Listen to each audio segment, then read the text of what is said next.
Hi, hello, good afternoon, miss. Good afternoon, classmates. Hope you're all well and safe. So, we are Group 9, together with my group mates, Miss Gelbolingo, Miss Tundag, and Miss Versales. We are going to talk about Filipino mythology. So now, these are the things that we need to discuss, or shall I say, the outline of our topic. So first, we have the origin and literary background of Filipino mythology, which is to be discussed by me. So next, we have the gods, creations, and earliest heroes of Filipino mythology, which will be discussed by my other group mates. And lastly, the different popular stories, folktale, and legends with different genres such as adventure, love, war, and families that are examples of Filipino mythology. So first, let me define the Filipino mythology. So what is Filipino mythology? So Philippine mythology is the body of stories and epics originating from and part of the indigenous Philippine folk religions, which include various ethnic faiths distinct from one another. It is also a collection of stories and superstitions about magical beings, aka deities, whom our ancestors believed who controlled everything. Now I know that the definition that I have given to you is quite confusing, or you are all confused. That's okay, because we don't know the origins and literary background of Filipino mythology. We don't know the reason why Filipino mythology is defined like that. So now, let us unveil the origin and literary background so that we will be able to trace the roots or the very reason why there is a Filipino mythology, and so that also we will be able to understand why Filipino mythology is defined like that. So allow me to share to you this comprehensive information from a very great source in Google. So I believe this information will open our minds and will be the key to finally understand Philippine mythology. So the comprehensive information goes like this. Try to imagine yourself, just try to imagine yourself, living in ancient Philippines.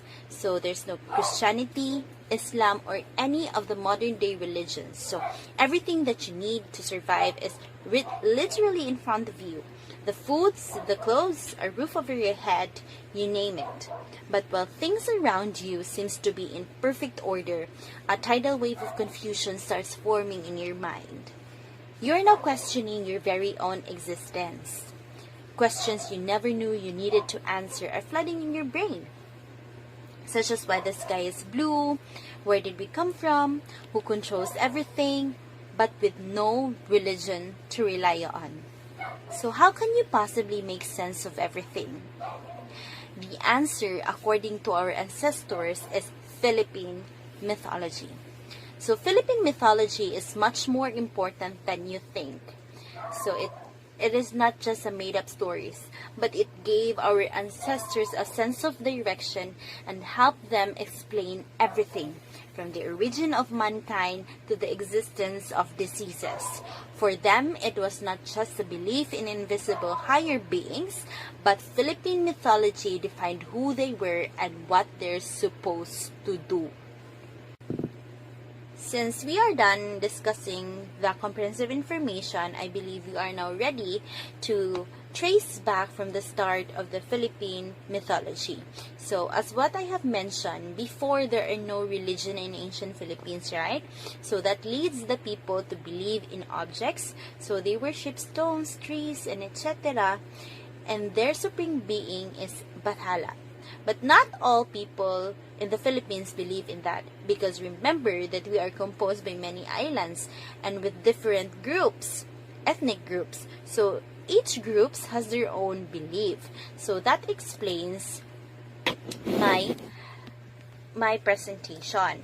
So ancient Filipinos believed in a single supreme being who created the world and everything in it, while others chose to worship a multitude of trees and forest deities, or diwata. So that's what I've been trying to explain earlier. So because the country has many islands and is inhabited by different ethnic groups, Philippine mythology and superstitions are very diverse. So we have Ilocano and everything. This refers to a wide range of material due to the ethnic mix of the Philippines. Each unique ethnic group has its own stories and myths to tell. So, before the arrival of Spaniards and the introduction of Roman Catholicism in 1500s, the indigenous inhabitants of the Philippines were adherents of a mixture of animism, Hinduism, and Vajrayana Buddhism. Bathala was the supreme god of the Filipinos, represented by the langit, or sky, but not all Filipinos believed in it. Example, for the Bicolanos, the supreme god was Gugurang. It's not Bathala. So they have their own version of Bathala. So, as well as for other ethnic groups. So, other Filipino gods and goddesses includes araw, buwan, tala, and natural objects. However, they were not the Western kinds of gods and goddesses. There were representations for some Filipinos, or there were representations as gifts only. So other Filipinos became Muslims, especially in the southern islands of the country such as Mindanao. So there are two significant sources of Philippine mythologies: the oral literature and written literature. So what is oral literature? So it is also known as folk literature. It consists of stories that have been or still are being passed down from one generation to another through oral means such as verbal communication. So all sources of Philippine mythologies are originally oral literature. As oral literature is passed on verbally, it changes in stories, and the addition of stories with the passing of the time are natural phenomena and part of the evolving dynamism of Philippine mythology. So despite many attempts to record all the oral literature in the Philippines, the majority of the stories pertaining to Philippine mythologies have yet to be properly documented. Now let us go to written literature. So written literature is a literature consists in part of oral tradition that has been committed to writing in the form of manuscripts or publication. So like all the other kinds of mythology, Filipino mythology started also in oral. So stories are made and then passed verbally from one generation to generation.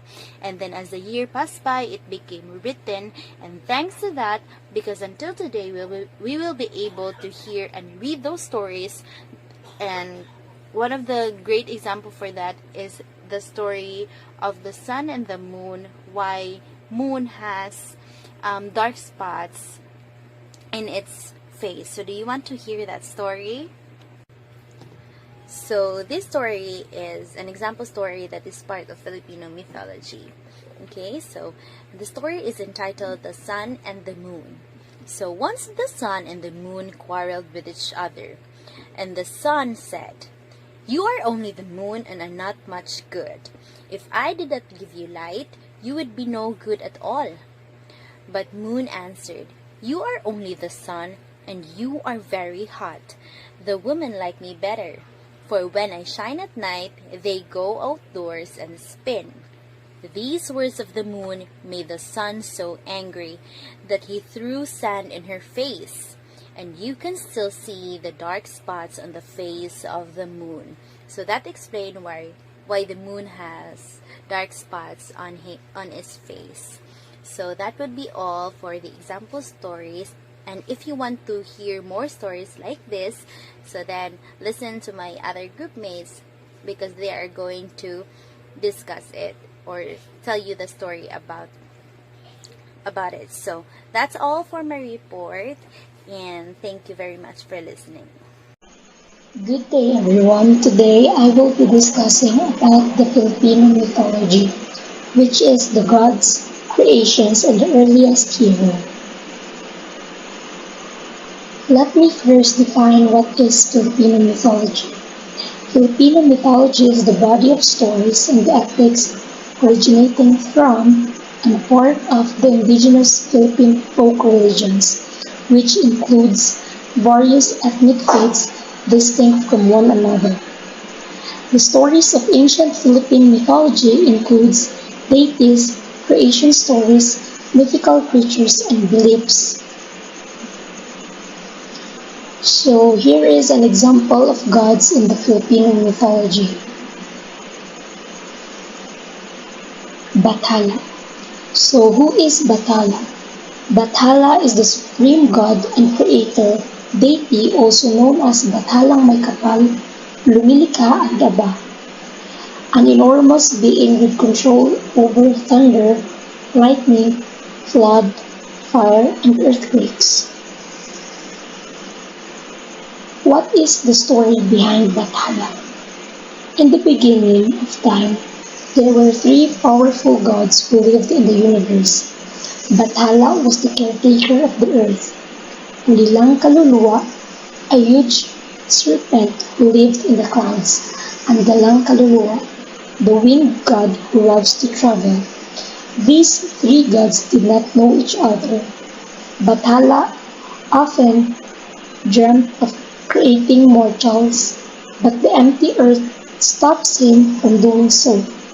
Ulilang Kaluluwa, who was equally lonely as Bathala, liked to visit places on the earth was his favorite. One day, the two gods met. Ulilang Kaluluwa, seeing another god reviling him, was not pleased. He challenged Bathala to a fight who would be the ruler of the universe. After 3 days and 3 nights, Ulilang Kaluluwa was slain by Bathala. Instead of giving him a proper burial, Bathala burned the snake's remains. A few years later, the third god, Galang Kaluluwa, wandered into Bathala's home. He welcomed the wind god with much kindness and even invited him to live in his kingdom. They became true friends and were very happy for many years.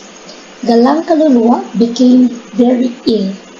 Before he died, he instructed Bathala to bury him in the spot where Ulilang Kaluluwa's body was burned. Bathala did exactly as he was told.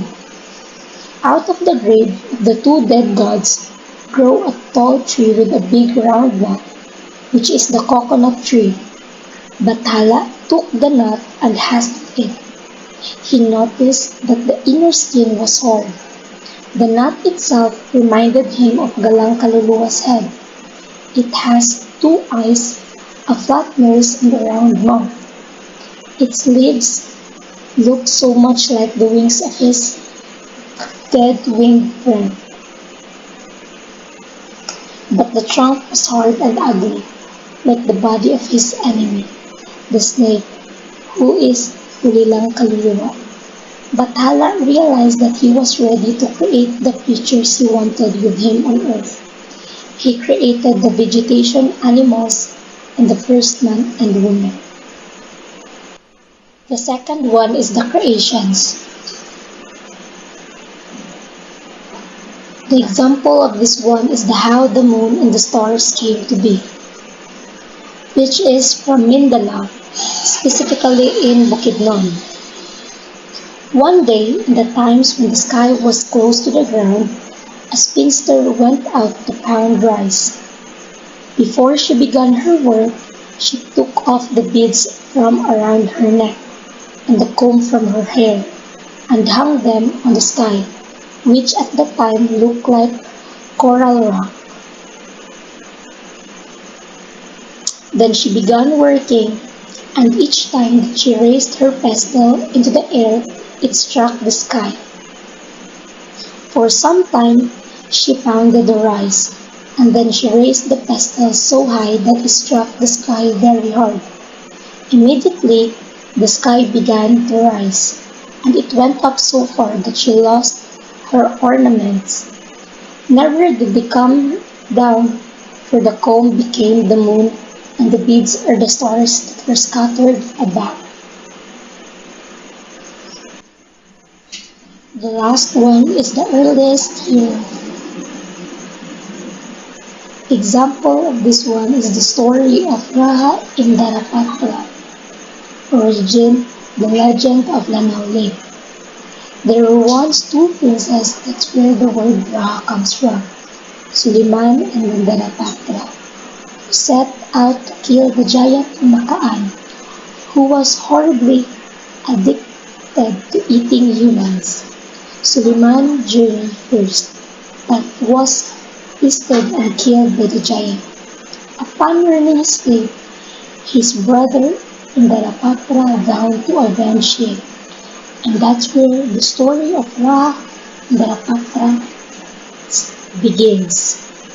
And that's all. And I hope you learned something from my discussion. Thank you for listening. God bless everyone.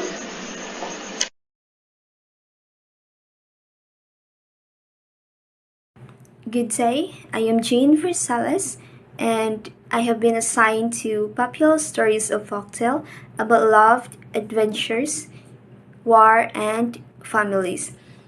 So before I will read the story, I do have a brief discussions about Philippine folktale. So Philippine folktale are divided into 5 groups, which Tinggen, Igorot, the wild tribes of Mindanao, Moro, and the last one, which is Christian. The first 2 group, which is Tingyan and Igorot, they are from the natives who inhabit the Rag Mountain region of northwestern Luzon. From time immemorial, they have been zealous headhunters, and the stories stem with references to customs and superstitions connected with their savage practices. Tinguen, to him, they embodied all the known traditions of the first time, of the people who inhabited the earth before the present race appeared. These people of the first times practiced magic. They talked to jars, created human beings out of betel nuts, raised the dead, and had power of changing themselves into other forms. The third one, which is the wild tribes of Mindanao, they are the people who work in brass and steel, build good dwellings, and wear hymn clothing, elaborately decorated with beads, shell desks, and embroidery, but who still practice many savage customs, including slavery and human sacrifice. And Moro, hardy Himalayan warriors whose ancestors early became converts to the faith of Muhammad. Their teachers were the Arabian traders who about 1,400 succeeded in converting many of the Malay Islanders to the faith of the Prophet. The last one, which is Christian. Those who accepted the rule of Spain and adhered to Catholic religion. Their tales, while full of local color, nevertheless show the influence of their European tutors.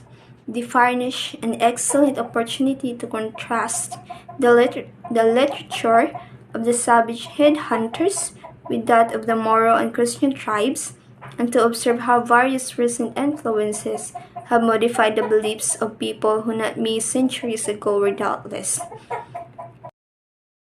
So the title of the story is Why the Sky is High. So in the olden days, the sky was so low that it could be reached by a stick of ordinary length. The people in those days said that God had created the sky in such a way that he could hear his people when they called to him. In turn, God could send his blessings to earth as soon as men needed them. Because of this close connection between God and his subject, the people were provided for, and they did not need to work. Whenever they wanted to eat, they could simply call God. Before the request was made, almost the food would be on the table. But after the expulsion of Adam and Eve, God made men work for their own living. With this change in the condition came the customs of holding feast, when the men would rest from their labors.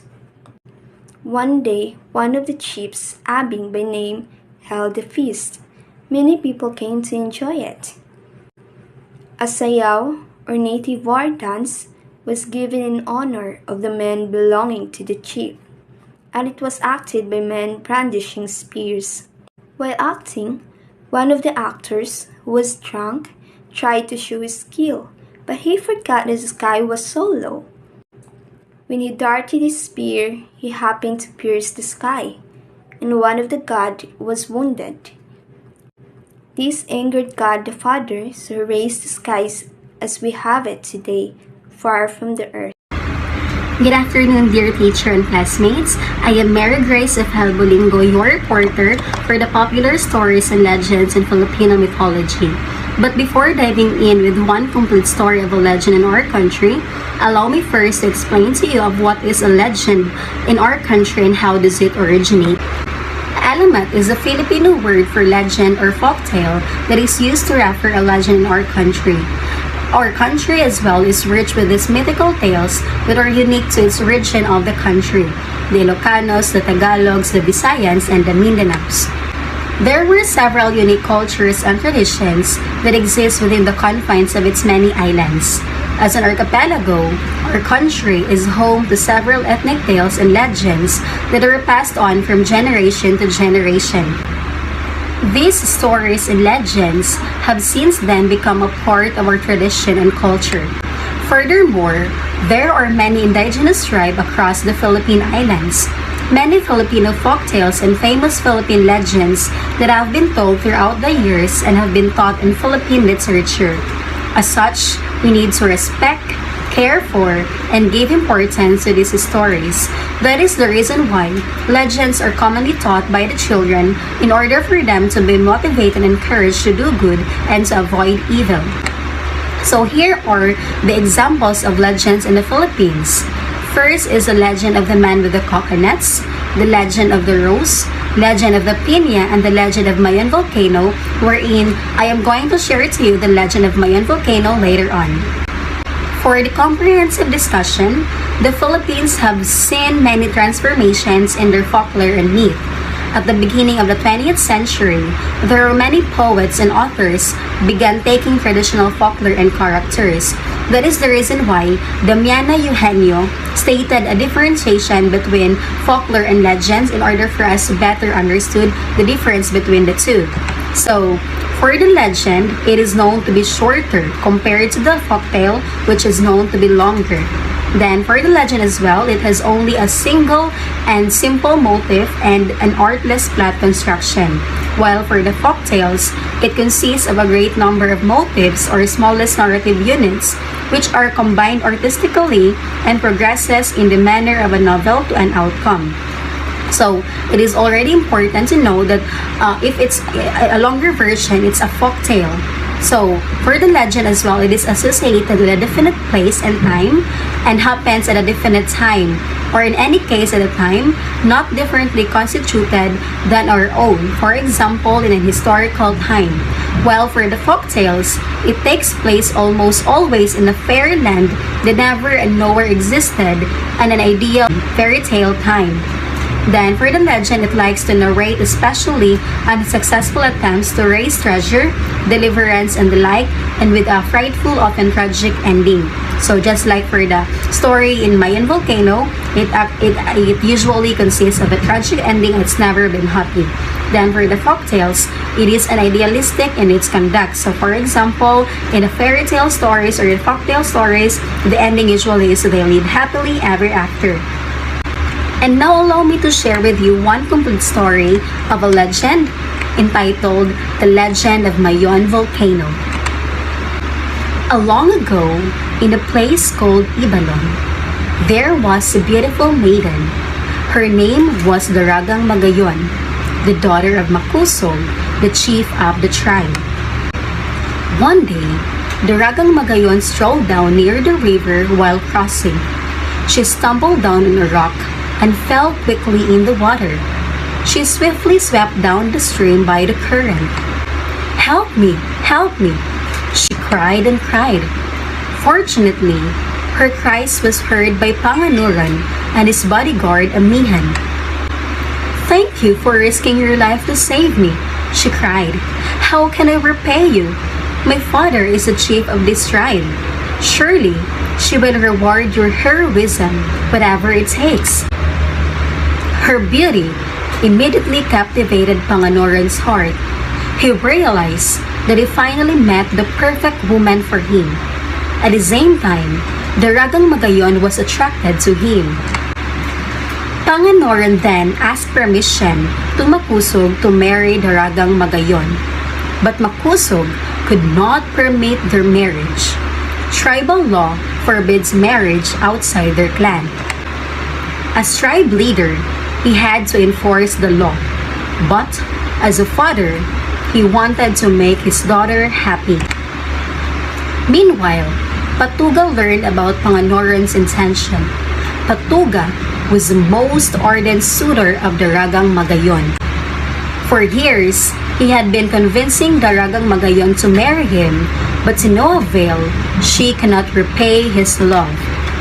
One night, Patuga and his cohorts kidnapped Makusog, then sent word to Daragang Magayon that her father would die if she would not marry him. Without a choice, Daragang Magayon acceded. Only then did Patuga release Makusog. Soon, Patuga and Daragang Magayon will be married. But, in the midst of merrymaking, pandemonium broke out when Panganoran and his tribe arrived. Fighting ensued between the two tribes. In a few moments, Panganoran fatally struck Patuga. However, during the skirmish, a poisoned arrow shot nowhere fell on Daragang Magayon's breast. Panganoran rushed to her. As he kneeled over the dying Daragang Magayon, an enemy hacked his head off. After the battle, Daragang Magayon was buried, and her death was mourned all over the land where she was put to rest. After the tragedy, a mountain mysteriously appeared. This mountain is now known as Mayon. It is said that even death and in another form, she is still haunted by the man who loved her. But when Mayon is calm, Panganoran is embracing her. The tears of Panganoran are shed at the time of his grief.